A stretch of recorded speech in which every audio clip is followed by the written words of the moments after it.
Nome: Paulo Freire. Data de nascimento: 19 de setembro de 1921. Local: Recife, Pernambuco. Cor dos olhos: castanho. Raça: humana.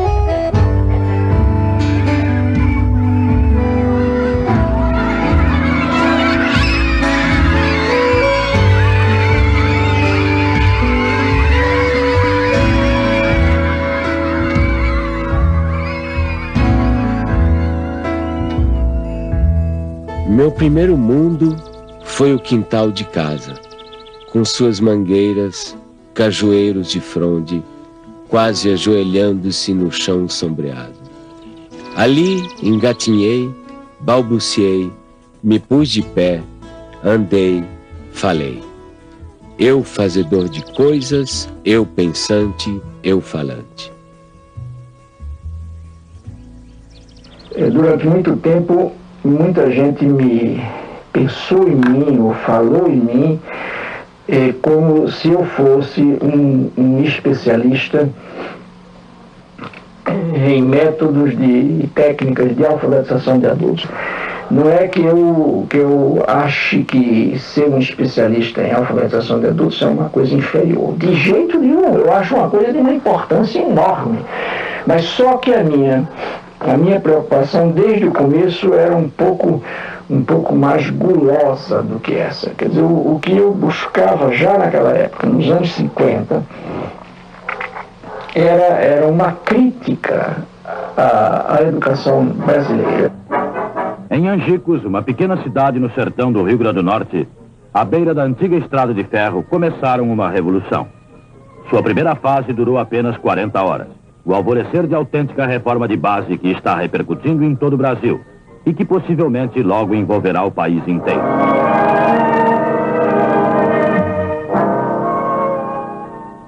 Eu tinha 6 anos de idade e tenho várias lembranças de lá, do Círculo da Cultura. Aprendi a ler sentada no colo do meu pai. Isso me fascina. Recordar o passado? Viver 2 vezes. Eu sempre soube viver 2 vezes. É sofrer? Não, é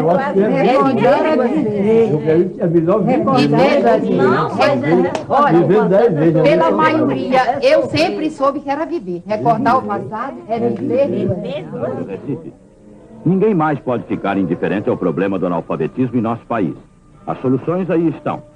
Não se pode recusar 40 horas a um homem que tem sede de saber, ou fome da cabeça, como dizem em Angicos, que precisa estudar, que tem esse direito até agora negado à maioria. Se lembra quando nós chegamos à cidade, a esta cidade aqui, para fazer aquele levantamento? A Neide era muito pequenininha, tinha 6 anos, nem se lembra ainda, né? Mas eu me lembro alguma coisa. Eu lembro, porque passou um jipe com alto-falante anunciando que ia chegar essa escola e as pessoas não acreditavam muito. Eu vi minha mãe dizendo assim para meu pai que queria estudar. Ele disse, isso não chega pra gente, não. Cabia a nós fazer um plano de alfabetização e educação de adultos, visando 100 mil matrículas, uma maneira de mudar a situação. Nós fomos recrutados, participamos de um treinamento e a primeira providência nossa foi nós nos deslocamos para Angicos, para fazermos o levantamento do universo vocabular. Então íamos de casa em casa e ao final selecionaram, ele selecionou em Recife as palavras geradoras. No conjunto delas estava contido justamente todos os fonemas da língua portuguesa. Começando do mais simples, por exemplo, em Angicos a primeira palavra geradora foi belota. Então você sabe, belota são 3 sílabas fáceis, mais fáceis, não é? E muito usadas. Então, a partir das palavras, quando nós vencemos todas as sílabas, aí começamos a formar as frases. Olha, a velocidade com que isso ocorre, na primeira aula de alfabetização, quando se vai escrever num caderno, a folha do caderno é insuficiente para escrever 3 sílabas. E o lápis fura a folha do caderno. Naquele momento em que eu comecei a aprender com a classe trabalhadora, o que significava ser uma consciência dependente, uma consciência política dependente. Um círculo da cultura é o nome que nós demos, Paulo Freire deu, para substituir a classe de alfabetização. Porque na classe de alfabetização permanece aquele sentimento de A sobre B, ou seja, de um professor que dita, um professor que diz, que transmite uma educação bancária, entende? E alguém que recebe. Quando nós chegamos em casa às 10, 8 horas da noite, 7 horas da noite, os meninos estão endiabrados porque não comeram bem, estão sujos, não tem água para tomar banho.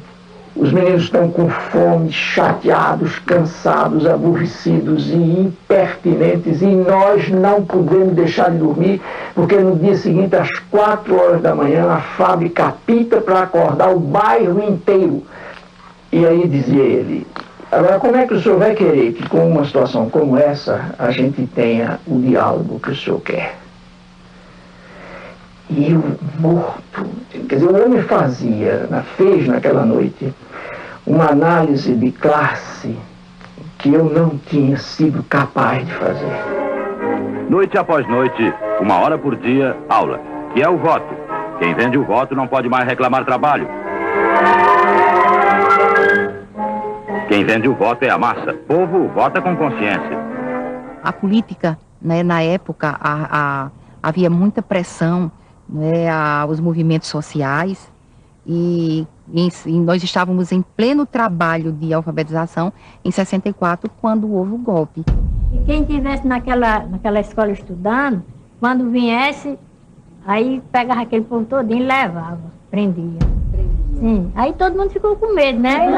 Eu sei que o papai chegou em casa e disse: olha, minha filha, mamãe, você se ajunta que for de papel, ajunte papel, lápis, livro, e faça um foguinho, bota em cima e toca o foguinho tudinho. Desse mesmo jeito eu fiz.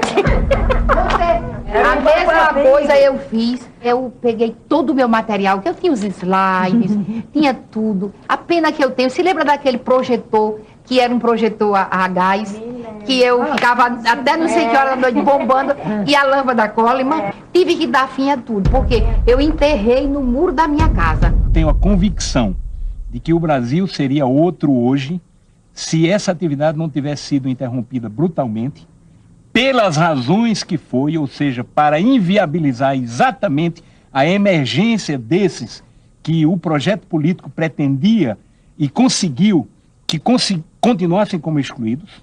O objetivo foi esse, não foi outro. Não era nada pessoal contra Paulo Freire, contra mim, contra quem participou dessa atividade. E eu sempre me emociono e fico me lembrando, porque aquilo era feito com o coração. Com amor, né? Com amor. Sei votar, aprendi a escrever meu nome. Tive em outras escolas, mas o que mereceu mesmo, que descolou mesmo, que eu me orgulhei em dizer eu não sou mais analfabeto, foi Paulo Freire. A alfabetização é uma experiência criadora. E significa que o alfabetizando tem que criar, tem que montar, para usar uma expressão mais técnica, o seu sistema de sinais gráficos.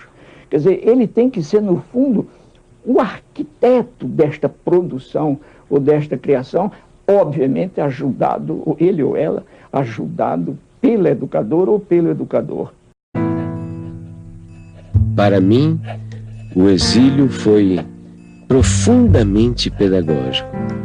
Quando exilado, tomei distância do Brasil, comecei a compreendê-lo melhor. O exílio, rapaz, o exílio me deu muito.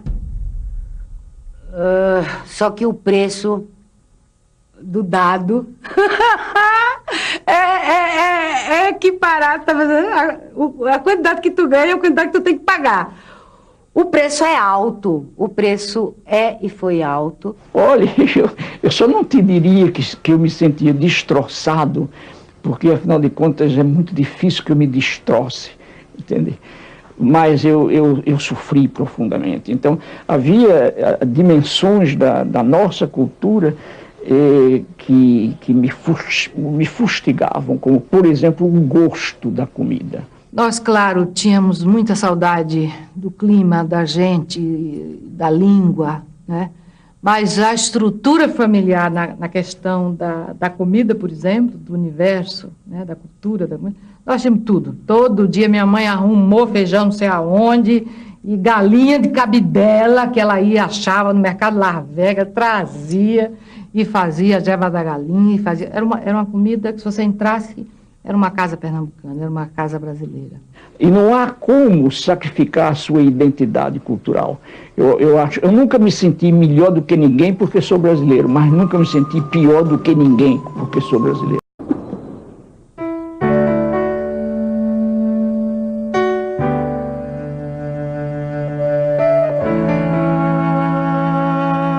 Eu acho que a gestão Paulo Freire à frente da secretaria marcou, né, para sempre a possibilidade, né, do desenvolvimento de uma educação pública, popular e democrática.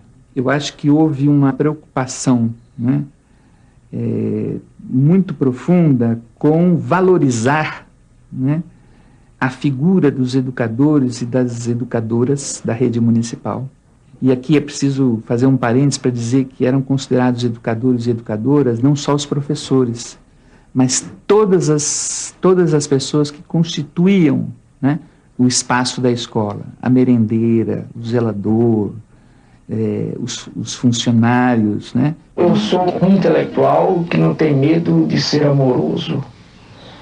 Eu amo as gentes e amo o mundo. E é porque amo as pessoas e amo o mundo que eu brigo para que a justiça social se implante antes da caridade.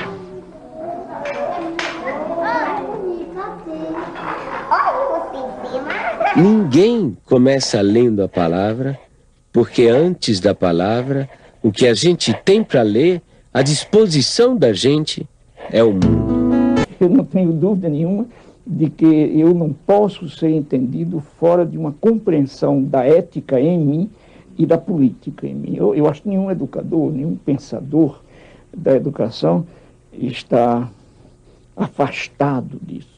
Quer dizer, a educação, enquanto formação humana, é um esforço indiscutivelmente ético e estético. Quer dizer, não há como separar também a decência da boniteza. Entendeu? Quer dizer, a educação, enquanto busca de boniteza, necessariamente procura a decência do ser. Quer dizer, há pessoas que me consideram um sonhador, e eu sou um sonhador, mas não um sonhador maluco. Entendeu? Mas há pessoas que me consideram um idealista, mas um idealista perigoso. Entendeu? E para mim, não. Para mim, a esperança faz parte disso que a gente vem chamando natureza humana. Eu gostaria de ser lembrado como um sujeito que amou profundamente o mundo e as pessoas, os bichos, as árvores, as águas, a vida.